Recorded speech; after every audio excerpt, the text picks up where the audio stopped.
Good morning, evening, afternoon, or whenever you're watching this. I thought it would be a good idea if I were to go back and review the work that I have done over the past year. Provide a little bit of commentary, a little bit of behind the scenes perspective, and I'm including the series that I made for my Black Cat run because why not? This is actually my second attempt at recording this video. The first attempt, I had written some vague notes, and I had nothing to keep me on track, so I sounded like a bumbling idiot. So I decided, no, I'm doing this again. I'm going to write an actual script so that I can keep my thoughts flowing smoothly, and then I'll record the second take. And that take is the take you are listening to right now. While I'm excavating all of this Minecraft dirt to make room for a combination racetrack and hot spring. Now, without further ado, let's jump all the way back to November of 2024. I see the bad moon rising. I don't know how to play guitar. These were meant to be daily videos that documented my Black Cat run, which I did for the Bad Moon contest that my clan was running at the time. Funnily enough, this was actually my second run that I did for this contest. I planned to do a video on my first run, which was, the same contest. I even wrote a whole script, and I had this running gag. Early on, I ate a bunch of triple bacon Beelzebub burgers. I didn't realize that each burger was reducing my mysticality, however, until I was brought all the way back down to level 1. And since I had effectively screwed up the run, I decided I'm just going to make a meme out of it. And I went on to eat a triple bacon Beelzebub burger at the start of every day for the entire duration of the run. Unfortunately, my plans for that video kept getting put off further and further until one day I quietly decided that I just didn't have the energy for it and it'll probably never see the light of day. Then, mid-November, the contest was still going on, so I decided to run a second attempt. But again, I wanted to document it, and I felt I needed some way to practice my creative workflow. So I thought, what if, instead of making a video dedicated to the entire run, I just made a bunch of short videos, one for each day? And that's what I did. Every day, I'd play some Kingdom of Loathing, then I'd document what I did that day, trim it down to a short script, come up with an animation to accompany my voiceover, jam a little bit on the guitar, which I admittedly have not touched since. Then I post my video to the clan Discord, and that was it. I have posted a video. I made a video and I'm proud of it. This strategy worked amazingly for me. I had to spend a lot of time trimming out parts of the story that I felt were unnecessary or dragged out for too long, or I just didn't have time to include it. If you've played Kingdom of Loathing before, you'll notice that I had glossed over most of the early early missions, whatever. And there were also several random events and happenings that I briefly alluded to, but paid otherwise little attention.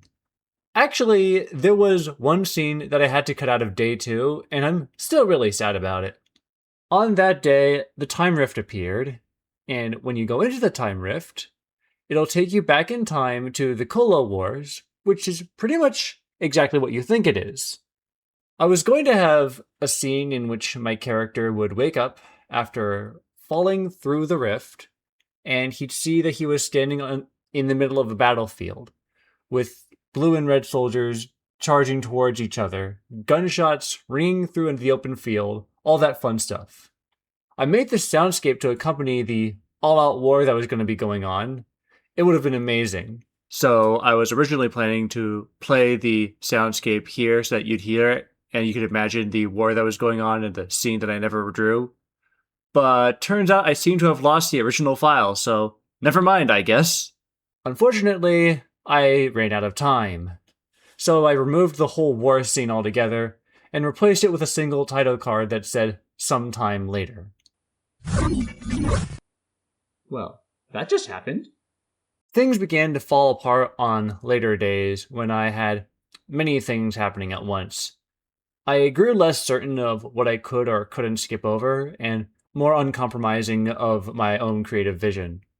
So, days 9 and 10, and 11 and 12 were both a week or two late, and then I couldn't finish the video for the final day until after the holidays. But even so, I think this post a few steps every day strategy was great for breaking me out of the creative rut that I had been in up until that point, and I'm very happy with how the series turned out as a whole. And for those who were wondering, I won first place out of 3 in the Black Cat category, and I got several bonus awards, including one for Most Perfectly Cut Screams. Alright, isn't oil highly combustible? After finishing my Black Cat videos, I wasn't sure where to go next. Then in March, the Leprechondo was added to Kingdom of Loathing, which was a very fun item, and I decided to try making an Item of the Month highlight video. The problem with this video was that the information it conveyed was useful exclusively to the small audience of users that had obtained the Leprechondo during the relatively brief time it was available, and hadn't already spaded the hell out of it. For some reason, this video took up most of the month to create, so when I finally posted it, I think you had less than a week to purchase the Leprechondo, if you hadn't already. So yeah, making these videos simply was not the best use of my time. One other thing I wanted to point out, both this video and the Black Cat series were made using Blender's Grease Pencil tool. The reason why I was using Grease Pencil was because I was under the mad delusion that I could sketch a character and quickly make them run around in a 3D environment.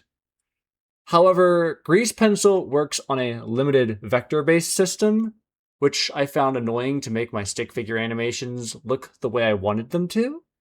So, after publishing the Leprechondo guide, I chose to stop animating in Blender for the time being. F tier! Around the same time, I had picked up Live 2D Cubism, and I used it to create and rig my own VTubing avatar. Although, let's be honest, something like this is probably not anywhere close to the first thing you'd think of at the mention of VTubing. It's a very simple, early model. I think this is pretty good for a first model. It could be very easily improved, and that is something that I plan to do, hopefully this year. After this video, where I showed off the model I made, I began streaming fairly regularly. I settled on the time slot of Wednesday and Friday mornings because I'm living in a house with my parents and 3 siblings, and this was the time that I was most likely to be alone in the basement.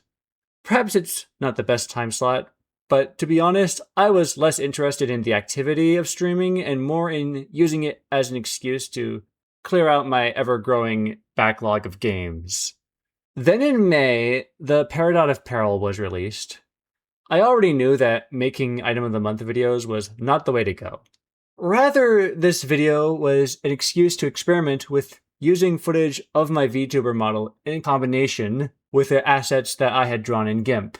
Because why would I spend time having to draw a picture of myself when I can just record a video of me talking over a green screen? I do like the character of the Paradox of Peril that I came up with. I do want to bring her back in some form or another in the future.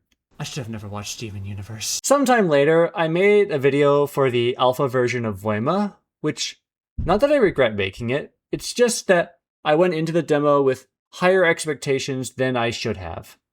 However, by the time I realized that there wasn't really much in the way of content, I was already knee-deep in footage, and I wanted to stick to a schedule, so I chose to commit. Voima is still in development, but there has been a steady stream of updates since I published my video. Plus, I've pre-ordered the full version, so we'll probably revisit Voima sometime in the future. Oh no, oh no, oh no.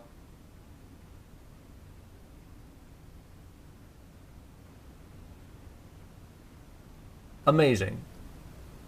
Next up, I found Winnie's hole.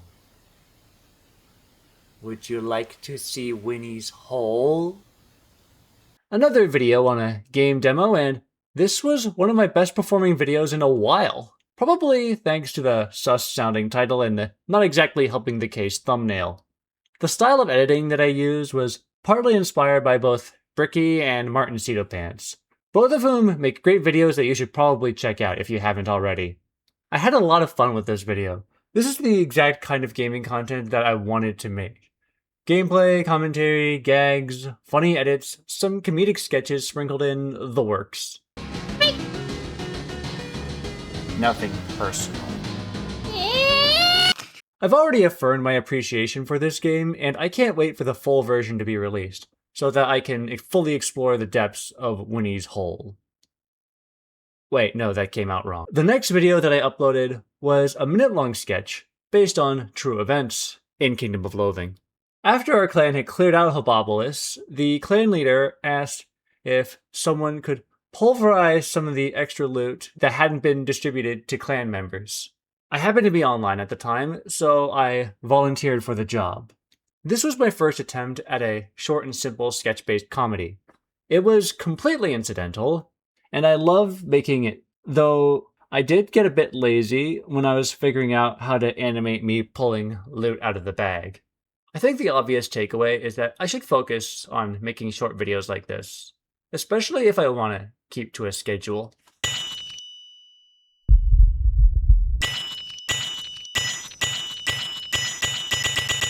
Next is the Pirate Yakuza demo. I really don't have much to say about this video, except that coincidentally, about 36 hours after it was published, V Shoujo completely imploded due to extremely poor financial decisions.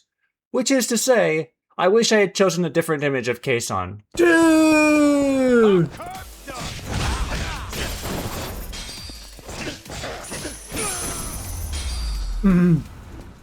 They're in my way. It was at about this time, I don't know exactly when, but I started playing Uma Musume Pretty Derby, and ever since then, my life has gone downhill. When I was installing the game, I ran into an issue where I kept running out of disk space, and so I had to delete random files in order to make room. This shouldn't have been a problem though, because I had another storage device that had all of the room that it needed. And that is where I installed the game client, but not the game itself. So I looked up how to change Uma Musume install location, and one of the results that came up was this Reddit post, which explained the workaround that someone used to sidestep the issue. And I thought, hey, this is pretty useful information. It would be nice if this was made available in an easily digestible video format. And so I took it up upon myself to make this video walkthrough, and I am very proud to say that it has done its job very well. It actually got a decent spike at viewers at around the time that the Unity Cup scenario was released, alongside an Akebono-sized update. Even today, I still get an occasional comment saying, "Hey, thanks, this is exactly the solution I was looking for." The only problem is that this tutorial only works for computers running on Windows, as I'm sure you've noticed. I would like to make a Linux version, but that day will come when I finally decide that it's time for me to give Microsoft the middle finger and switch operating platforms. And to those who are stuck on an infinite loading screen, I wish I could help you. I really do. Alright, what's next? This video was made out of anger and spite at my inability to complete a career scenario on stream. I was very proud of myself at the time. However, since this video's release, I've gotten a much better understanding of the game and its mechanics, as well as what's important in each run. If I were to remake it today, it would be much different than the video you see before you. There's also some aspects of the video that I personally think have gotten more hilarious over time. Originally, Tikazo, Hayahide, and Taishin didn't have their own vocal tracks for Winning the Soul, but ever since the Akebono update, that is no longer the case. So this video will forever remain as a time capsule depicting simpler days, back when the gut stat was seen as nothing more than a second stamina bar. Also in this video, I joked about breaking Silent Suzuka's legs because it was the only way I could feasibly beat her in a race. At the time, I did not know that the real-life Silent Suzuka was put down after he broke his leg mid-race. The question is, had I learned of this fact before publishing the video, would I have left the joke in? Absolutely! If anything, I think it makes it even funnier. Although the artistic rendition from PETA was completely uncalled for. Following this was the start of my series of Uma Musume animatics.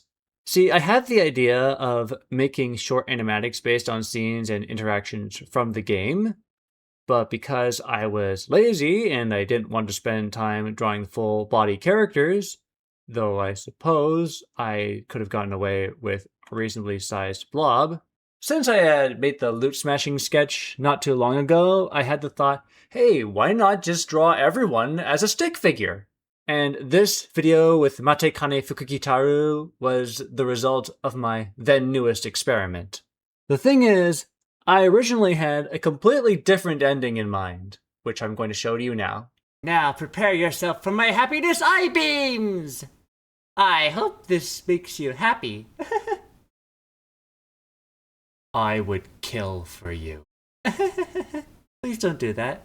But the day before I uploaded, I decided that it wasn't funny enough.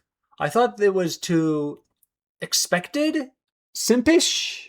It felt like the scenario where some guy would say, "Hear me out," while pointing at a conventionally attractive woman who was only different because she was wearing cat ears. So I changed it. Fukitaro, wait! Ah! Oh my god! How is Rice Shower Small was a more elaborate take on the concept of the previous video, taking an in-game interaction and then exaggerating it in some degree. I had forgotten exactly which foods that Rice had originally listed. So I just came up with a whole new list of foods and I just put carrots on top of them. Yeah, I was directly inspired by the deluxe carrot hamburger steak, and I milked it for all it was worth, excluding KFC. McQueen also appears in this video. I wanted to make her look serious, like she tries to be in-game, but I'm not happy with how I drew her. I think it's mainly that I just drew the eyebrows too thick. But how can you eat 12 men's worth of food and still be so small? I don't know, I'm just hungry. You're smaller than McQueen, and she's on a diet! Onia-sama, you're scaring me! Also, completely unrelated, but Haru Arara died the same weekend of my birthday. Rest in peace, Arara-chan. You were truly the best of us. Next is Bakushin dies if she runs more than 1,200 meters. At the start of Bakushin's career, there's a scene in which she partakes in the trial run with her fellow students, and while she is shown to have incredible speed, it all comes crashing down when she passes the 1,200 meter mark. And that was the entire basis of this video. Ladies and gentlemen, it is my great displeasure to announce that Bakushin is f***ing dead! Oh yeah, in case you've never met him, this is Coil, my non-Uma Musume OC. He is a cybertronic wizard from the future that I cast as the announcer for this imaginary race, and then later on, I would cast him as the announcer for an actual race. I know that there is an actual announcer character in the anime. The thing is, I have not watched the anime, and it's my video, so I can do whatever I want.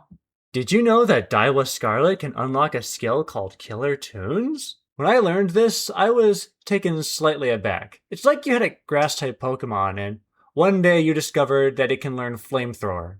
It's pretty cool, just unexpected. I had the idea that Scarlet kept a box under her bed that was full of things that she secretly liked, but was afraid that would ruin her perfect image. When I tried thinking of things to put in the box, I completely blanked. So here is a lucky coin, a photo of vodka mid-workout, and a tiny plastic lick from Kingdom of Loathing. Because the day I stop thinking about that game will be the day I die. Brick by brick, tack by tick, no matter how thin, no matter how thick. Papa told Mama, and Mama told Nick, you can build a mountain if you do it. And before I move on, I just want to say, I am very proud of the name UPod. Because it's Uma iPod, but it's also UPod. This is sort of the same sort of same philosophy behind the name iPod. The last animatic that I made up for this year, Rice Shower Has a Knife, is the result of me leaning further into the concept of a crossover between Uma Musume and Kingdom of Loathing. If you don't know, the Pig Sticker of Violence is a legendary knife that you can actually get in KOL, and the Uma that appeared in the rightmost gate was supposed to be the design that I came up with for Prince Pumpernickelback, a horse that was only briefly mentioned in a single line of text. One thing that I need to accept is that this is the kind of niche content that appeals to an extremely limited audience. But I think what makes me happy is that this is the exact kind of content that only I would ever think of making. And if I enjoy it, then that's probably good enough for me. Too bad it's not enough to collect ad revenue. One last note. In this sketch, I gave Taiki Shuttle, the most American musume to have ever uma'd, a bad Japanese accent, because I was poking fun at how her actual voice sounds like in-game. What's this? I am going to shoot the soda can out of Wilhelm-san's hand.